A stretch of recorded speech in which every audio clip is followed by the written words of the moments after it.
రీసెంట్గా నా first servicing అయితే అయిపోయింది. బండిది కెమెరా యాంగిల్ దొబ్బుతుంది, నన్ను ఆగం చేస్తుంది అసలు. నా i20 అనమాట. దీనికి కొద్దిగా ఏంటంటే యాంగిల్ సెట్ చేద్దామంటే కర్వ్ అయితే చాలా ఉంది, అందుకే ఇది యాంగిల్ సెట్ అవుతుంది. బండి పోయే కొద్ది మొత్తం కెమెరా యాంగిల్ మొత్తం దొబ్బుతుందిరా. తొందర వెనక ముందు చేసి బాగా అవుతుంది. ఇది ఏం చేస్తుండ్రా భయ అని చెప్పేసి. సో ఫస్ట్ సర్వీస్ రివ్యూ ఏంటంటే నాకు బేసిక్గా బిల్ వచ్చేసి 2800 అయింది ఫస్ట్ సర్వీసింగ్. ఫస్ట్ సర్వీసింగ్లో ఏమేమి చేంజ్ చేసిర్రు అంటే చైన్ లూబ్రికేషన్ చేసిర్రు, ఆయిల్ చేంజ్ చేసిర్రు, ఇంకా జస్ట్ మన ఎయిర్ ఫిల్టర్ క్లీన్ చేసి ఒక ఆయిల్ ఫిల్టర్ వేసిర్రు కొత్తది. మళ్ళా డిస్క్ పెడల్స్ని క్లీన్ చేసిర్రు అనమాట. క్లీన్ చేసి మళ్ళీ ఫిట్ చేసిర్రు అంతే. ఇది ఫస్ట్ సర్వీసింగ్ కథ. సో ఏంటంటే ఈ ఫస్ట్ సర్వీసింగ్లో మనకి బిల్ వచ్చేసి 2800 అయింది. అందులో ఏం లేదు, 3 లీటర్స్ 100 ml ఆయిలే ఉంటుంది. సో ఆయిల్ కాస్ట్ వచ్చేసి నాకు అరౌండ్ ఆయిల్కి ఎక్కువ పడ్డది. ఆయిల్కి ఎంత పడ్డది అంటే ఇంజన్ ఆయిల్కి ఇది ఒక డిఫరెంట్ గ్రేడ్ ఉంటుంది అనమాట ఇంజన్ ఆయిల్. దీన్ని ఆయిల్ గ్రేడే వాడతారు దీనికి. సో ఆయిల్ గ్రేడ్ వాడదు. అరే జాబం చేస్తున్నాను ఏరియాలో గుంతలు తెలుసు కదా ఎట్లుంటాయో. చలో ఇక్కడ పెట్టేద్దాం.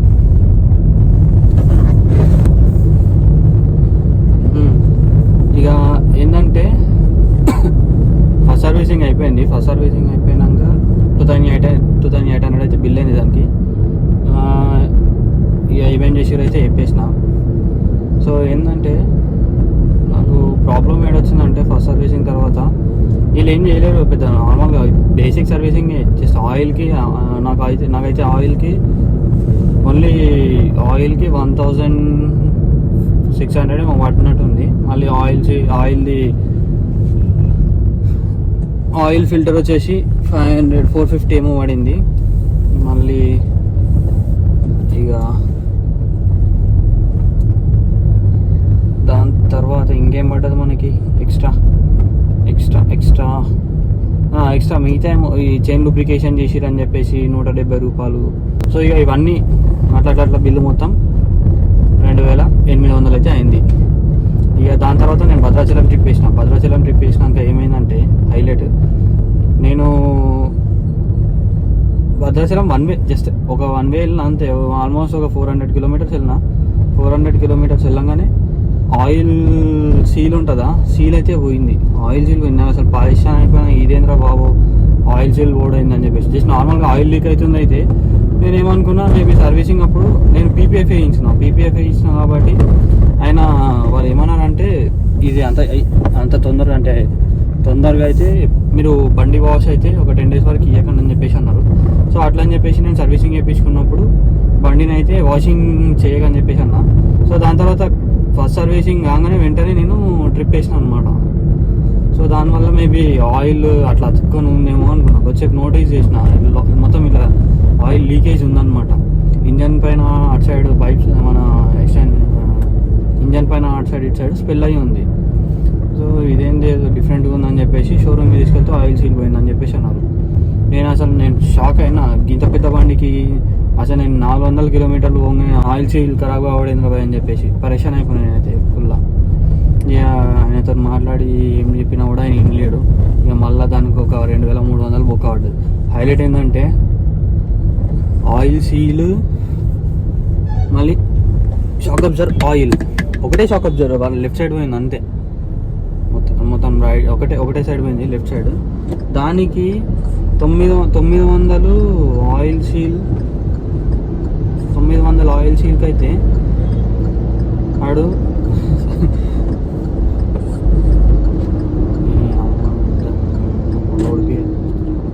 అరే ఎటు పోతున్నావు అర్థం కాదు.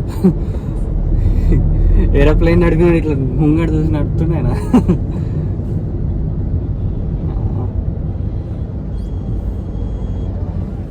ఏదైనా ఆర్టీసీ బస్సులో పక్కనకి వెళ్ళిపోవద్దు. ఎప్పుడు వాళ్ళు ఏం చేస్తారో అర్థం కాదు. అప్పుడే రైట్కి పోతారు, అప్పుడే లెఫ్ట్కి నొక్కుతారు. అయితే ఆయిల్ సీల్ పోయిందని చెప్పేసి షోరూమ్కి వెళ్తే ఆయిల్ సీల్ ఇవన్నీ ఆయిల్ సీల్ కానీ మళ్ళీ షాక్ అబ్జర్ ఆయిల్ దీనికి 900 అయింది. 900 ఓన్లీ స్పేర్ పార్ట్స్కి అయితే 1500 లేబర్ ఛార్జ్ అయింది. నేను అసలు షాక్ అయిపోయినా. ఇదైతే అసలు కంప్లీట్లీ డిఫరెంట్. అసలు నేను ఎంత పిక్చర్ అయినా అంటారు ఇదేంద్రా పోయి నాకు. నేను అడిగిన భయ్య స్పేర్ పార్ట్స్కి ఇంత తక్కువ పడ్డది, మరి ఛార్జెస్ ఎందుకు ఇంతగానం గట్టిగా ఇస్తారు అని చెప్తే అది భయ్య ఇది సిస్టంలో వన్స్ ఎంటర్ చేయగానే ఆటోమేటిక్ వచ్చేస్తా అని చెప్పేసి అన్నాడు. ఏందో అసలు నాకు అర్థం కాలేదు. ఇక సరే అని చెప్పేసి పైసలు ఇచ్చేసి బండి తీసుకొని అయితే వచ్చిన. కానీ నాకు ఒక్కటి ఏంటంటే 400 కిలోమీటర్స్కే ఆయిల్ సీల్ బ్రేక్ అవ్వడం ఏందో నాకు అసలు అర్థం కాలేదు. మనం ఇప్పుడు ₹1,00,000 బండి స్ప్లెండర్ ఉంది. స్ప్లెండర్ గ్లామర్ కానీ స్ప్లెండర్ కానీ టీవీఎస్ కానీ మళ్ళీ బజాజ్లో ఏ బండి అయినా కానీ వీళ్ళు పొలంలల్లో CBZ ఉంది. CBZ కూడా నేను పొలంలలో వేసుకొని తిప్పిన రోజులు ఉన్నాయి. గట్లల్లో మీద వేసుకొని తిప్పిన రోజులు ఉన్నాయి. కానీ దానికి ఆయిల్ సీల్ ఇంత కూడా లీక్ కాదు ఇప్పటిదాకా. అసలు FZ అయితే అసలు నాకు తెలిసి ఎన్నోసార్లు స్టాప్ చేసిన, దాని మీద వీల్ చేసిన, అన్నీ చేసినాక కూడా ఒకసారి కూడా ఆయిల్ సీల్ అనేది బ్రేక్ కాలే. ఈ కాంటినెంటల్ GT తీసుకొని నెల కూడా జస్ట్ 2 వారాలకే ఆయిల్ సీల్ అనేది బ్రేక్ అయింది. అసలు అదైతే నాకు హైలైట్ అనిపించింది. సీరియస్లీ మొత్తం డిఫరెంట్ స్టోరీ ఉందనుకున్నది. నేనైతే నాకైతే మస్తు నారాజ్ అనిపించింది అది చూడంగానే.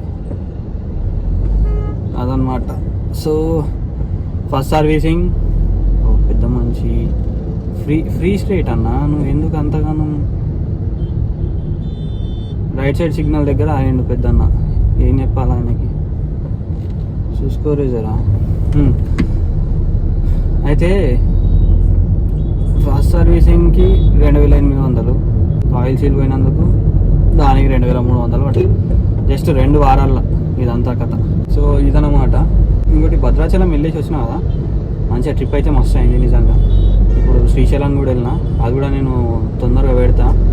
సో ఏంటంటే ఇంత ట్రిప్ వేసినా కదా, శ్రీశైలం భద్రాచలం ఆల్మోస్ట్ అదొక 800, 850, మళ్ళీ ఇదొక 500, 550 అందాదా అనుకోరు ఇక. సో ఇక ఇంత ట్రిప్ వేసినా కదా, నాకైతే ఏం అనిపించలేదు అసలు. మంచిగా ట్రిప్ అయితే మస్తు ఎంజాయ్ చేసిన నిజంగా. రైడ్ కూడా బాగానే ఉంది, బండి మాత్రం గట్టిగా గుంజుతుంది ఇక. కానీ మన ఇండియన్ రోడ్స్ తెలుసు కదా, ఇక ఎప్పుడు ఎడికెళ్ళి ఏమి వస్తుందో తెలియదు, కుక్క వచ్చేది తెలియదు, బర్రెలు వచ్చేటి తెలియదు. మన హైలైట్ ఏంటంటే హైవే మీద బర్రెలు అడ్డం వచ్చినాయి, మళ్ళీ కుక్క అడ్డం వచ్చింది పొద్దున. ఇక అందుకే నాకేంటంటే గేర్స్ కూడా లేవు, గేర్స్ పర్చేస్ చేయాలి. శ్రీశైలం ట్రిప్ కూడా కిరాక్ అయింది నిజంగా. మస్తు మంది చాలామంది సపోర్ట్ చేసేటోళ్ళు కూడా ఉన్నారు బయట. పిల్లలు అయితే అసలు సీరియస్లీ నేను పెడతాను. శ్రీశైలం ట్రిప్ వెళ్ళినప్పుడు ఏమైందంటే ఆల్మోస్ట్ దారిలో దగ్గర ఒక 5-6 గురు అయితే ఆపి అన్న మూటోలాగా అని చెప్పేసి మస్తు నిజంగా అసలు మస్తు ఎంకరేజ్ చేసి నాకైతే మస్తు అనిపించింది. అలా చూస్తామంటే వాళ్ళు ఎంబడినే తీసుకొచ్చి ఫోన్ తీసుకొచ్చి అన్న మీ ఛానల్ పేరు ఏం పేరు అన్న అని చెప్పి సబ్స్క్రైబ్ చేసారు. నిజంగా థ్యాంక్ యూ సో మచ్ తమ్ముడు. పెడతా, యూట్యూబ్లో పెడతా. ఎవరో నాకు అసలు ఆయన పేరు కూడా తెలియదు, నేను పేరు అడగడం మర్చిపోయినా. పెట్రోల్ బంక్లో పెట్రోల్ కొట్టించుకునేటప్పుడు ఒక బస్లోకి వెళ్ళి దిగేసి వచ్చారు అనమాట. వాళ్ళు ఏటో పెళ్ళికి వెళ్ళిరో, టూర్కి వెళ్ళిరో, ట్రిప్కి వెళ్ళిరో. అక్కడ నుండి వాళ్ళు కలిసి అన్న ఏం పేరు అన్న, ఇక పెట్రోల్ బంక్లో ఆగినప్పుడు పెట్రోల్ ఫిల్ చేసుకునేటప్పుడు కెమెరాని చూసి వచ్చి అడిగారు అన్న మోటో వ్లాగింగ్ అని చెప్పేసి. అవును తమ్ముడు అంటే వాళ్ళు వెంబడిని వాళ్ళ డాడీ దగ్గరికి పోయి ఫోన్లో గుంజుకొచ్చి ఛానల్ సబ్స్క్రైబ్ చేసుకోండి. థ్యాంక్ యూ సో మచ్ తమ్ముడు. పెడతాను, నేను యూట్యూబ్లో పెడతాను, ఛానల్లో చూడు ఒకసారి. నాకు పేరైతే తెలియదు, కామెంట్ చేయి. నువ్వు అసలు కామెంట్ చేస్తే నాకు తెలుస్తుంది నీ పేరేందో. చాలామంది కొత్త వెహికల్స్, కొత్త బండ్లు, బైక్ కానీ కార్ కానీ ఏదైనా కానీ బండి ఉన్నారు అంటే పక్కా ప్రతి ఒక్కరు శ్రీశైలంకి ట్రిప్ వేస్తారు తెలుసా. ఎన్ని కొత్త వెహికల్స్ కనబడ్డాయి, అందులో మ్యాక్సిమం మహీంద్రా తార్లు కనిపించినాయి నాకైతే. మహీంద్రా తార్ బ్లాక్ ఒక 5-6 కనిపించినాయి మహీంద్రా తార్లు అయితే, బ్లాక్ వెహికల్స్ కొత్తవి. అది కూడా ఇంకోటి ఏంటంటే ఛానల్ నేమ్ చేంజ్ చేద్దాం అనుకుంటున్నా. ఏంటంటే చాలా మస్తు మంది అడుగుతారు, అరే ఛానల్ పేరు ఏం పేరు అని చెప్పేసి. ముఖేష్ కన్నా కదమ్మా అంటే వాళ్ళకి అర్థమవుతలేదు. ఇక బండి పక్క ఆపి మళ్ళా ఛానల్ పేరు చెప్పాల్సి వస్తుంది. ఇట్లా కాదు, నేనేంటంటే ఇక డిసైడ్ అయిపోయినా ఛానల్ నేమ్ కొద్దిగా షార్ట్ చేద్దామని చెప్పేసి ఛానల్ నేమ్ అయితే చిన్నగా చేస్తా. సో నాకు ఒక 4-5 పేర్లు ఉన్నాయి నోట్ల, మీరు చెప్పండి ఏది బాగుంటుందో అది పెడతా. లేదు ఇంకా మీకు ఏదైనా మంచి ఐడియా ఉంది అంటే అది కూడా చెప్పండి. వీళ్ళు ఎక్కువ ఏదానికైతే ఏ నేమ్ అయితే కామెంట్ చేస్తారో నేమ్కి ఛానల్ నేమ్ చేంజ్ చేసేస్తా. Mukesh blogs, Kadam blogs, MK on GT, ride on GT, Mukesh on wheels. So ఇవన్నమాట పేర్లు. మీరు ఇందులో నుండి ఏదైనా ఒకటి చూస్ చేసి కామెంట్లో అయితే పెట్టండి. కామెంట్లో పెడితే నా నేమ్ ఒక నెక్స్ట్ వీడియో అప్లోడ్ చేసే లోపు ఆ నేమ్కి చేంజ్ చేసేస్తా. ఏదైనా ఒక మంచి నేమ్ సజెస్ట్ చేయండి నాకైతే. సో అట్లా నేమ్ అయితే కంప్లీట్గా చేంజ్ చేద్దాం అనుకుంటున్నా. ఇక మీరు కామెంట్స్ పెట్టిన దాన్ని బట్టి నేను నేమ్ చేంజ్ చేస్తాను. అది ఇవి నన్ను గుద్దురా పోయి అని ఇక్కడ సిగ్నల్ ఇండికేషన్ ఇయ్యారు, ఏమయ్యారు రొక్కమని వచ్చేసి గుద్దనికి వస్తారు మీదికి. నాకు ఎట్లా తెలుస్తుంది నువ్వు ఎటు పోతున్నావు? ఓవర్టేక్ చేస్తున్నా, అద్దంలో చూడకుండా ఓవర్టేక్ చేస్తాను.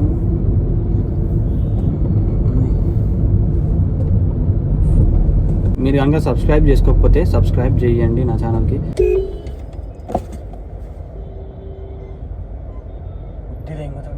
కొద్దిగా అయితే అమ్మ ఏంద్రా మీ సడన్ బ్రేకులు లావుడే కాలారా,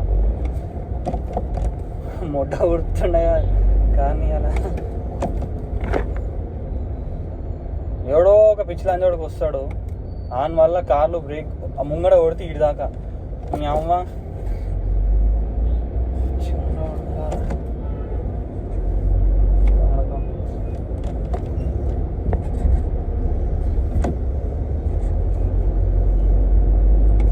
సడన్ బ్రేక్ వేసి ఒకటేసారి ఫక్ అనుకున్నా. నేనైతే పడ్డది అనుకున్నా. నేను కొద్దిగా వెనకాల చూసి ఉంటే ముంగట బ్రేక్ అయిపోతే బిస్కెట్ అవుతుండే కదా. అరే ఇంత దిమాగ్ లేదేం లేదు, రోడ్ల మీద వచ్చినప్పుడు చూసుకోర్రా నాయన అని చూసుకొని నడుపుర్రా భయ్. జస్ట్ ఒక ఇంచుల మిస్ అంతే, బ్రేక్ వేస్తే పట్టుమని ఆగిపోయింది. లేదంటే ఈరోజు కార్ని తీసుకొని మళ్ళీ ఇక సర్వీస్ సెంటర్లో పెట్టాల్సి వస్తుంది.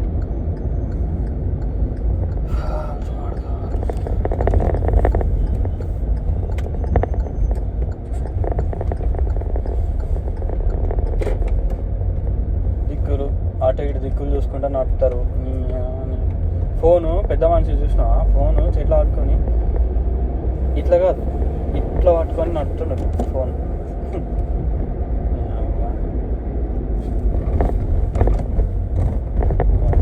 నడితే ఎందుకు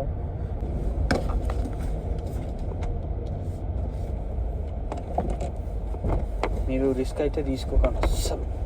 ఇట్లాంటి బండ్లల్లో నేను కార్నరింగ్ చేస్తా, అది చేస్తా, ఇది చేస్తా అన్నారు అనుకో, మీరు కార్నర్ అయితే ఐడి కార్డ్ ఇట్లా చెప్పుకుంటుంది అవి. అయ్యా ఐడి కార్డ్ ఇరుకుంటుంది తెంగినట్టు. అరే ఇది ఎట్లా ఐడి కార్డ్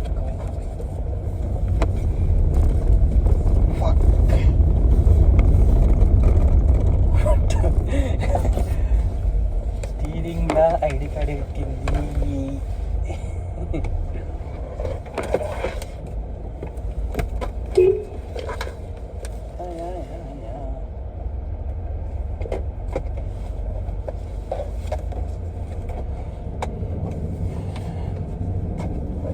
అరే ఇదేం పంచాయతీ రా.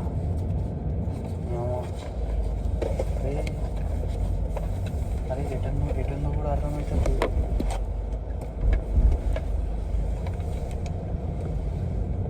చూపిస్తానా ఎట్లా ఇరికిందో ఇక్కడ పార్కింగ్ చేసి.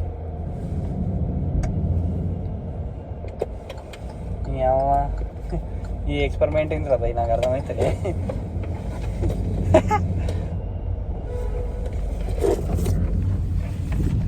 అయ్యో ఐడి కార్డు ఇట్లా ఇరికింది.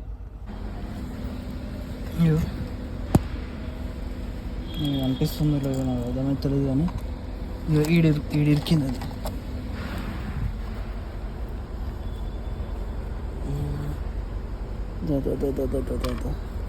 మరి ఇంట్లోనే రొటేట్ అవుతుంది ఇది.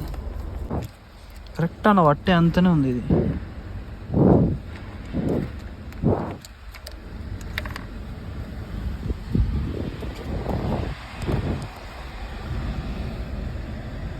కొంచెం మీది కనొచ్చు, మీది కన్నా చేయాలి అయితే. ఫైనలీ ఇదన్నమాట మన స్టీరింగ్లో. దీనిలో ఇరికింది కరెక్ట్. ఇక దీనిలో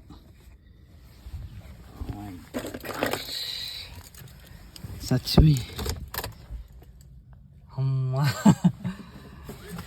నేను మళ్ళీ మెకానిక్ దగ్గరికి వెళ్దామని అనుకున్నా ఒక ఫైనల్ ట్రై చేసి, బట్ లక్కీలీ వచ్చేసింది. ఏం చేసిన అంటే, కనిపిస్తుందా, ఈ క్లిప్ని ఇక్కడ దాకా తీసుకొచ్చి పెన్తో ఇటు తీసేస్తాము. మళ్ళీ ఇంట్లో పడ్డది అనుకో. అమ్మా చూసిరా చెమటలు ఎట్లా వచ్చినాయో. మీరు ఇట్లాంటి కథలు అయితే పడకుర్రి. ఐడి కార్డ్ వేసుకొని ఉంచండి. ఐడి కార్డ్ ఒక్కవేళ మీరు వేసుకోకుండా స్టీరింగ్లో పట్టుకొని మలిపారనుకో, నా పరిస్థితి మీకు వస్తుంది. చలో ఓకే దెన్, బాయ్.